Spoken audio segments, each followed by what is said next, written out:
This is the city of Chennai, capital of the state of Tamil Nadu in southern India, formerly known as Madras. It was here in September 1986, in temperatures that hovered around 40 degrees Celsius and 80% humidity, that one of the most remarkable cricket matches in the history of the game was played between India and Australia. Now it's all up to Shastri. The gallery is in absolute rapture. This is a story of extreme physical endurance. Because I was cramping that much and I just couldn't release, I was screaming to high hell. It is also a story about pride and passion. Hey, you guys think this is one-day cricket or what? This is test cricket. We are facing follow-on, blah, blah, blah. All of us just got blasted. There were angry on-field confrontations between players. I'm going to stick this bat where the sun don't shine, and he bent over and said, well, do it. And heated arguments with umpires. I'm telling you, calm down. Don't talk to me like this. I'm telling you. Oh, you can't send me off. Then I thought to myself, well, maybe you can. Then, to top it all, for only the second time in the history of Test cricket, it ended in a tie. It's a tie. The match has ended in a tie. It's an unbelievable result.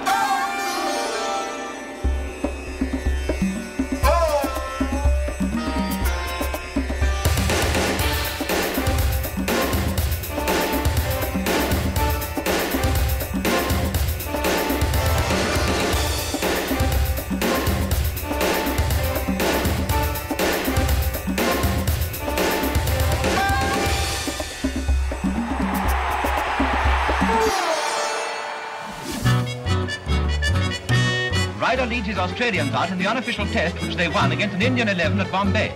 Prior to the 1980s, contact between India and Australia in cricket terms had been rather sparse.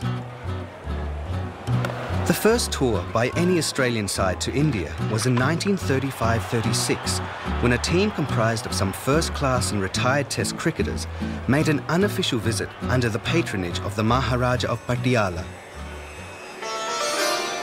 Ryder, the Aussie skipper, plays the Indian bowling with great confidence and knocks off a century on the first day, but he finds that the garland awarded him cramps his style. It was Richie Benaud who led an Australian side on the first full official tour of India and Pakistan in 1959-60 in what was an arduous 3-month campaign. There was quite a deal of illness to the players and sickness, quite serious illness. Gordon Rourke, Gavin Stevens, Lindsay Klein suffered from hepatitis. Gavin Stevens didn't play first-class cricket again. Tours of the subcontinent were not relished by Australian cricketers during the 1950s and 60s because of the difficult conditions. Although Bill Laurie's 1969 tour turned out to be a success on the field, it was marred by a host of off-field problems, crowd disturbances and riots. They were tough tours because of poor accommodation, because of uncertainty with the food, uncertainty with hydration, a lack of education from the Australian authorities about how to tackle a tour of India and Pakistan. Then in 1979, Kim Hughes led an inexperienced Australian side on another full tour of India. That's a good shot from Hughes, that's true. We were a very young cricket side. It was during the World Series cricket revolution. And so there's a lot of big names missing from the Australian team. And the only one who seemed to flourish over there was Kim Hughes, because he ate everything and ate all the local food, you know, the curries, etc. And he flourished. I think he put on weight. All the rest of us were eating naan bread and bananas, and we struggled with our weight. And but I think everyone got different bouts of Delhi belly at different stages on that tour. I think it's just unavoidable as, you know, Westerners going to that sort of culture. By the time Australia embarked on their next tour of India in 1986, Alan Border was the captain of the Australian team. The crowds can be a bit boisterous, but you know, as long as you go in there expecting a hard time and not take things too easily, we should do reasonably well. The mid-1980s was a low point in Australian cricket. Reeling from the defection of 16 players to rebel tours of apartheid South Africa, Australia had won only 3 of its last 25 Test matches and had not won a Test series for nearly 3 years. And so to 1986, where again there's a crisis, and again there's Bob Simpson digging in deep for Australian cricket. I think the point missing at present is there's not quite the number of senior players around who had vast experience to pass on their knowledge. I think that's missing. Former Australian Test captain Bob Simpson was brought in as cricket manager. His mission? To help Alan Border rebuild the Australian Test team. It was a bit like a jigsaw puzzle.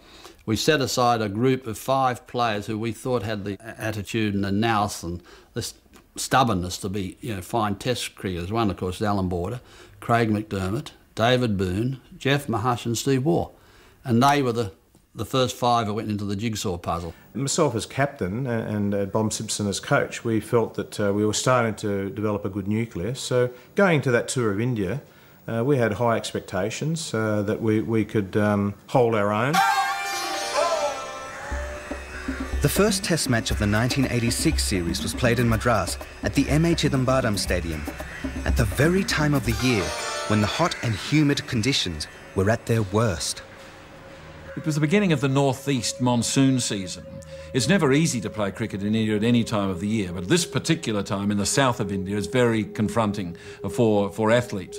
The conditions are incredibly enervating, and they take a very big toll on the players, not only on their bodies but on their minds as well. Very tough conditions. We hopped off the plane and we had to walk across the tarmac midnight, and our shoes, well, we can smell the rubber burning off the tarmac. We just couldn't believe how hot it is, because we hear all the old blokes talking about it, but you don't really actually know how hard it is until you get there. It was so humid and sapping and draining, and training sessions were intense because we were training much longer than the Indians, so they thought we were pretty crazy. They thought we'd left all our energy on the practice park, but that was a new attitude that we believe we had to train hard to improve, and we just got on with the job. What I remember is that we had just come back from a very successful tour of England. We had beaten England 2-0. We should have maybe won the 3-0. The best thing for Indian cricket at that time was that, we had Kapil Dev, our captain, who was very, very positive. He would rather lose, than go for a draw. So he would put that, in everybody's mind. He would have us in a positive frame of mind all the time, that you got to win a Test match. I think perhaps my style of cricket was different than Indian, what used to play at that time. We, all Indian, was very subdued cricketer. I think I was come out so aggressive suddenly. His only mission was to make sure that he instills this thing in the boys, that you've got to be positive, you've got to beat this Australian side, and if you beat this Australian side, I think we'll be #1 in the world. We knew we were gelling together as a good side, and part of the 86-87 season was building up towards the World Cup in India the following year. This Madras Test marked a remarkable milestone for the Indian batting maestro, Sunil Gavaskar. It was his 100th consecutive Test match for India. For somebody who didn't take the kind of training that the others did as seriously, I think it was something to play 100 consecutive Test matches without really having any sort of niggles like a pulled muscle and all that. And I would always joke with the guys, look, you guys do all this 20 laps of the ground stuff, and I do maybe just 2 laps of the ground, and maybe that's the reason my muscles are okay, while yours get too stiff. Australia almost went into this Test match minus one of its key spin bowlers.